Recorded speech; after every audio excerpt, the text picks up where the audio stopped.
I want to start now. It's good to have the secretary here. I'm looking forward to having her here sometime, not in response to a crisis. I very much appreciate her being here.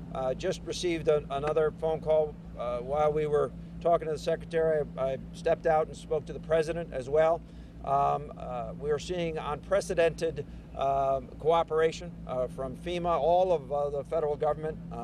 The president's leadership is greatly appreciated in this matter.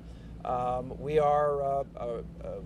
up in the Blackhawks, gave the secretary an opportunity to see a small portion of our shore from beginning in New Haven down to Fairfield, places that both the lieutenant governor and I have visited personally. I think it put it in perspective, the amount of damage and the amount of retained water on the high side of the ground that people are literally sitting in. It actually reminded me of my great fear that night with houses being surrounded with water. So this is an important visit by the secretary. We have received, every time we're talking to the federal government, we're learning of additional waivers and additional benefits that are being made available to the people of the state of Connecticut, the businesses of the state of Connecticut, and to our government. And Madam Secretary, I very much appreciate your great leadership, as always, in this matter, and the President's direct involvement. That's the third time in a couple of days that the President and I have had an opportunity to speak. With that, I'd like to give the Secretary an opportunity to speak to you all, and then we'll have a short additional program.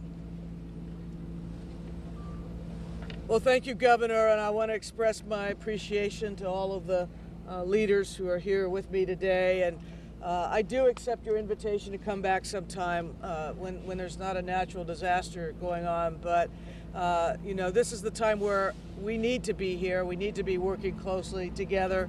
We need to be helping people get back in their homes. We need to be helping communities get restored. We need to make sure that the infrastructure of the state is made whole.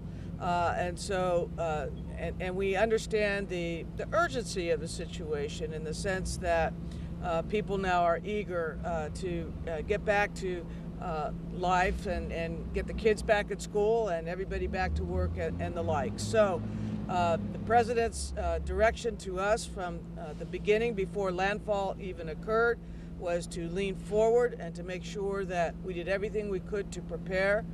We have done that. We have pre-positioned, we have pre-deployed, we have pre-declared so that things were really ready by the time of landfall. Landfall occurred as soon as it was safe. We came back in, opening and helping to open disaster recovery centers. More will open next week, by the way, in Connecticut, looking at the immediate needs for emergency declarations for 4 of the most effective counties so that assistance could immediately begin to flow, working with the Red Cross and other volunteer organizations like the Southern Baptists in terms of opening shelters and providing meals, water, other things to people who are temporarily out of their homes. I'm pleased to say, by the way, that the shelter population in Connecticut has really gone down. Our goal on shelters is not just to have them, but to have them be very temporary and to have other housing that we can get people into as quickly as possible. So I actually take it as a good sign that the shelters are unoccupied at this point in time. We will continue to work this storm. We'll work it hard. For those of you that don't know, I'm the Secretary of Homeland Security. FEMA is part of our department. The Coast Guard, which has been coordinating all of the search and rescue in this storm, is also a part of us. And we also are in charge of the federal matters with airports and seaports and getting all of those institutions back up and running. So large responsibilities under one roof. FEMA obviously taking the lead now for immediate response and recovery. With that, let me just express again really, it's one thing to hear about damage, it's another thing to see it and to understand the impact on people as they go through this. And some have been through it now a couple of times. So that's really a tough situation. But we're going to continue to work this storm. We're going to continue to bring the resources that we can, and we'll work very closely with the governor and his team and all of the elected officials who have come out today. So with that, I'll take it over. Actually, I just have to make an announcement. One second. I just want to, because it's starting to be reported by some of your folks, we have a gas leak in Milford that's caused the close down in 95. And we'll get your news organizations as much information as it comes. I don't know whether it's related to this incident, and I don't know how long we're projecting that for, but we'll get you some information. I know that you're starting to cover it back at your stations. Madam Secretary, can you explain and translate some of the government speak as to what all of this declaration means for the average homeowner who suffered damage or complete loss? Yeah, what it means is they can immediately apply for assistance with temporary shelter and with housing. And they can do that a number of ways. If they can get online, they can go to disasterassistance.gov or FEMA.gov. If they can get to a disaster recovery center, there will be personnel there who can help them. So what it means is that individual assistance they need immediately can begin applying for it. Where are they located besides here in Bridgeport? I only know about the one here in Bridgeport. We can get you the information on the others, and we anticipate others opening by Monday. Governor Malloy is hoping that will extend the relief and resources to the other counties in Connecticut. How likely? The damage assessments will begin tomorrow, and we'll work our way through those very quickly. Hopefully they'll be done by the end of the weekend, and I anticipate that we'll get those requests in and look at them very seriously and I would say probably favorably, but we got to get the material in. Let me introduce the senior senator from the great state of Connecticut and our chairman, Senator Lieberman. Thanks, Secretary. Very briefly, let me first say thank you as a citizen of Connecticut to Governor Malloy for the strong and effective leadership he's given our state in this crisis.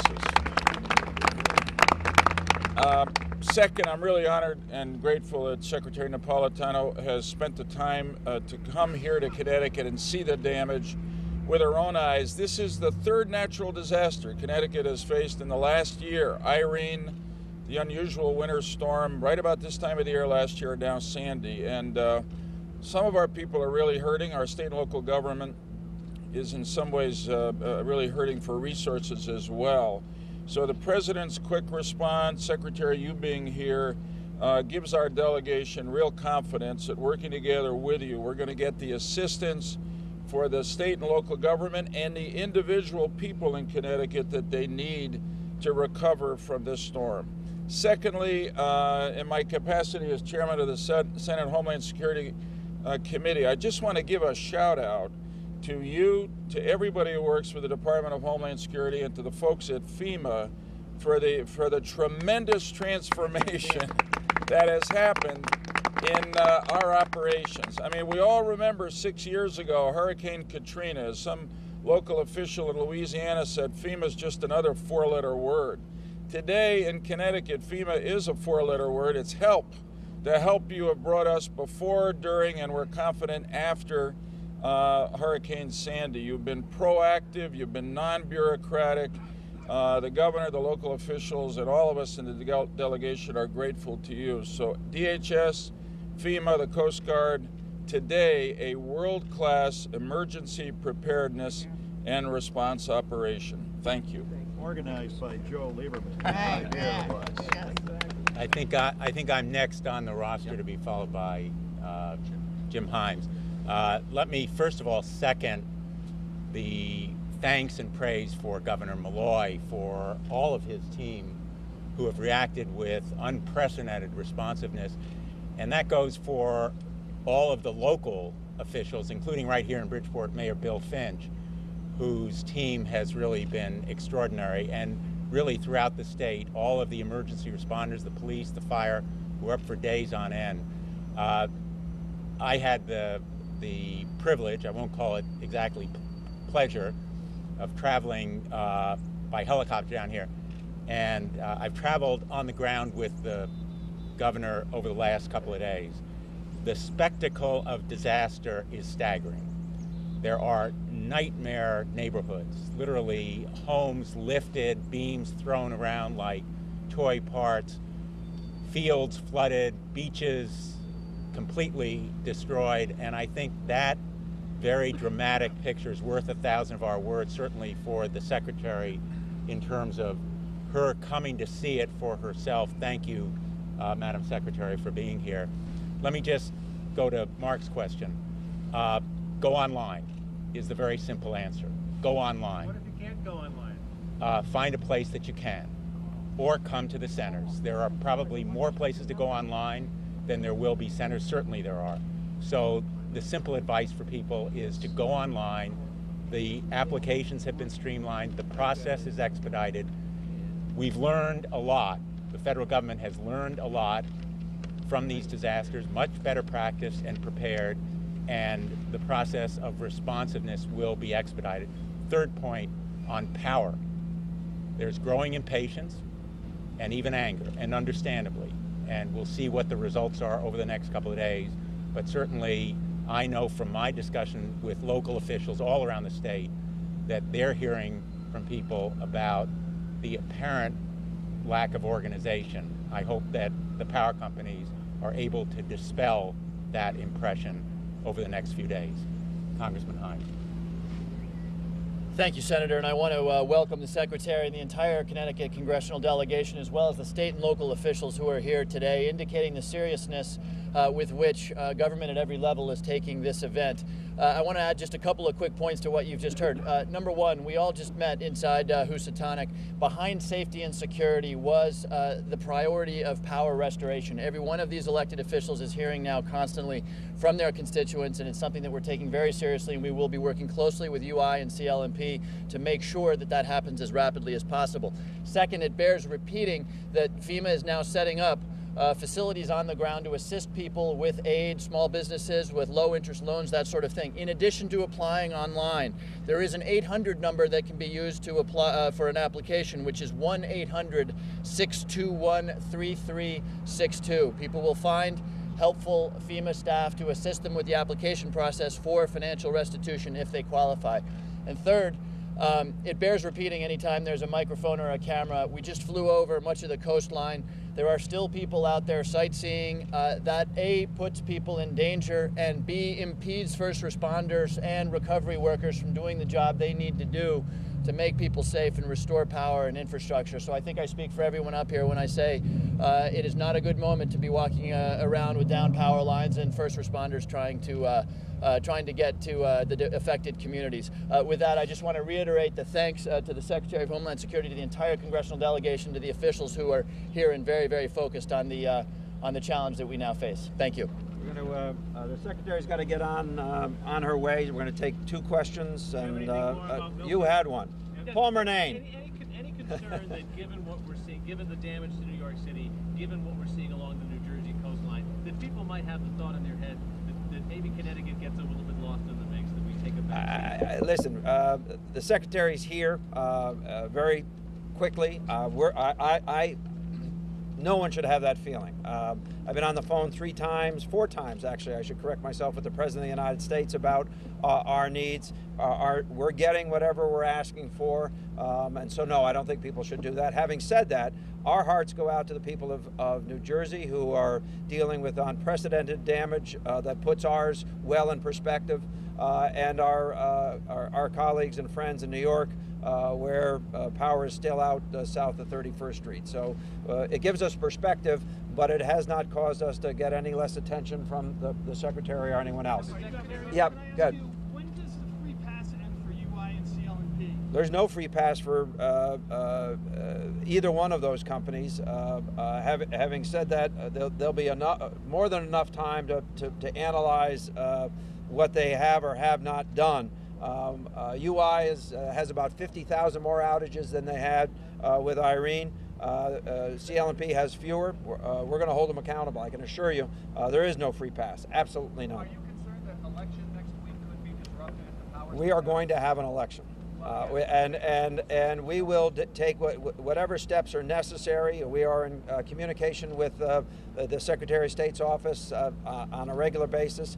We are getting information about whether which, if any, voting places won't be open. We're waiving rules if we need to consolidate, but we will coordinate that with jurisdictions. Thank you very much. Thank you. One quick question.